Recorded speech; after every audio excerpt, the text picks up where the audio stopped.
Di tahun 2011, Presiden Perancis kala itu, Sarkozy, menyatakan pemimpin Libya, Gaddafi, adalah ancaman pada sistem keuangan dunia. Juga dalam email Hillary Clinton yang dibocorkan Rusia kepada dunia, terdapat data bahwa bulan April 2011, Gaddafi punya 143 ton emas yang akan digunakan sebagai Pan-African currency berdasarkan dinar emas. Ini adalah bibit melawan hegemoni Francophone. Afrika currency alternatif lain dari franc Perancis juga menantang dolar. Inilah yang membuat Sarkozy murka karena franc, mata uang Perancis, adalah mata uang kedua di Afrika yang dipakai untuk berhutang dan mengikat negara Afrika tetap takluk pada Perancis. Perancis menjadi pendukung utama Amerika yang menumbangkan Gaddafi, yang mana Gaddafi akan menumbangkan Francophone di Afrika. Apapun tindakan negara barat tidak ada hubungannya dengan rasa kemanusiaan. Nggak ada HAM di kepala mereka. Yang ada hanya kekuasaan, minyak bumi, dan currency. Gaddafi yang berencana selama 10 tahunan ke depan sejak dirinya menjadi orang nomor 1 di Pan-Africa Country di tahun 2023. Rencananya, Afrika akan bebas merdeka berdaulat penuh. Afrika financially akan bebas dari jeratan dolar, juga dari franc, akan bisa membiayai dirinya sendiri sejak tahun 2023 ke atas. Demikian dikatakan di tahun 2011 sebelum dirinya ditumbangkan. Ada hal yang menarik lagi, yaitu Libya berhasil menghijaukan gurun dan membuat ribuan hektar tanaman pangan berproduksi dan berhasil membuat sungai dan danau buatan yang mengairi gurun dan lahan kering. Dunia barat tidak mau mengenalkannya. Apa yang dilakukan kemudian ketika invasi ke Libya? Bukan hanya membunuh Gaddafi, tapi menghancurkan semua infrastruktur danau buatan tersebut. Sumber airnya dan sungai yang bisa menghidupkan pangan Afrika. Semua dibom, diratakan dan ditutup beritanya.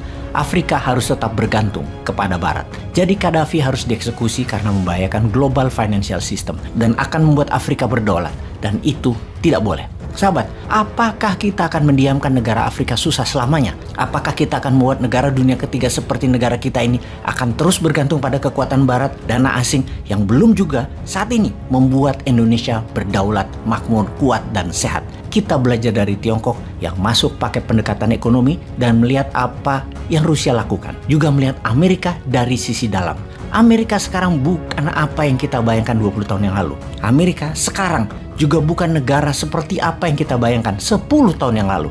Amerika beda sekarang. Amerika sekarang lebih lemah, lebih rusak sistem kemasyarakatannya. Dan di dunia hanya kuat di sisi pencitraan. Dalamnya Amerika mulai kopong. Amerika 2030 lebih parah lagi. Masyarakat Amerika itu 43% kegemukan, tukang makan, tidak sehat.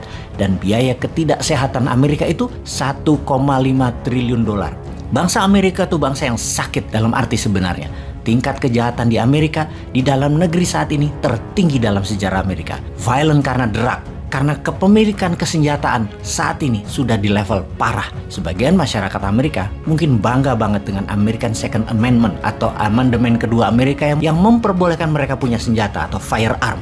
Ini bagi banyak pengamat pertahanan adalah sebuah kegoblokan hakiki. Masyarakat sipil boleh bawa dan punya senjata, itu kegoblokan hakiki. Bayangkan saat ini dalam perhitungan statistik ada 400 juta senjata dipegang oleh masyarakat sipil yang merupakan jumlah sangat besar. Lebih besar bahkan dari senjata yang dipegang sebuah negara yang oleh masyarakat Amerika bisa digunakan untuk membunuh sesama rakyat Amerika. Amerika merupakan negara terviolent di dunia di dalam negerinya dibandingkan negara manapun. Di dunia pada umumnya, no gun bagi civilian. Senjata bagi sipil adalah ilegal.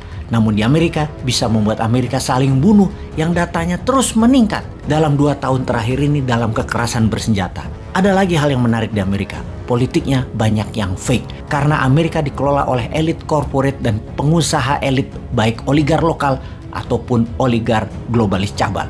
Politik di Amerika itu sudah tergadaikan. Elit politik dan pengusaha cabalis dari dulu mungkin sudah lebih dari 200 tahun putar-putar kekuasaan dan kekuatan keuangan mereka di mereka-mereka saja dengan cara yang sama, yaitu kapitalis elitis. Sahabat New Mind, kita membahas ulang tentang world domination. Bahwa kita semua tahu sejak 70 tahun terakhir dolar dan Amerika adalah pengendali kehidupan manusia di dunia ini.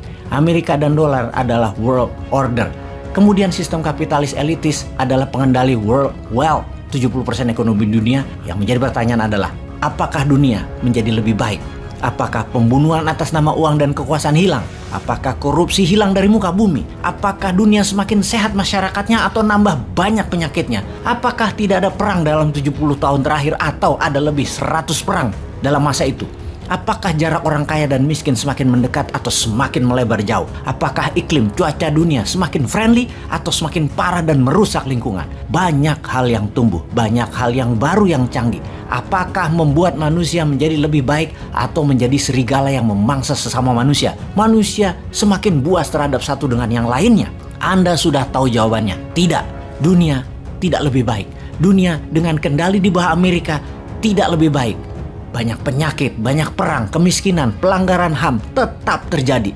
Kekerasan yang dilakukan Amerika menimbulkan kekerasan balasan baik dilakukan oleh lawan politiknya ataupun sekutunya. Tiongkok pun bengis terhadap bangsanya dan rakyatnya atas nama nasionalisme. Demikian juga negara yang diserang Amerika seperti negara Afrika dan negara Timur Tengah. Jadi violent, jadi brutal, balas dendam. Yang ini tidak akan pernah berakhir sepertinya. Intinya, sistem yang saat ini dikendalikan Amerika doesn't work. New Mind punya solusi. New Mind punya konsep. New Mind bukan konfrontasi. New Mind kolaborasi. New Mind itu adalah alternatif. Dimulai dengan 2 gerakan ekonomi secara perlahan yang dilakukan oleh New Mind adalah gold payment system dan uang beredar di bawah, alias bawah dukung bawah. Dengan urun dana ala Koleganza, bottom of pyramid saling dukung, saling beli, saling invest.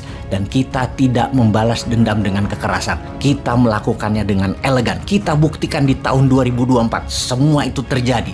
Indonesia yang terbaik.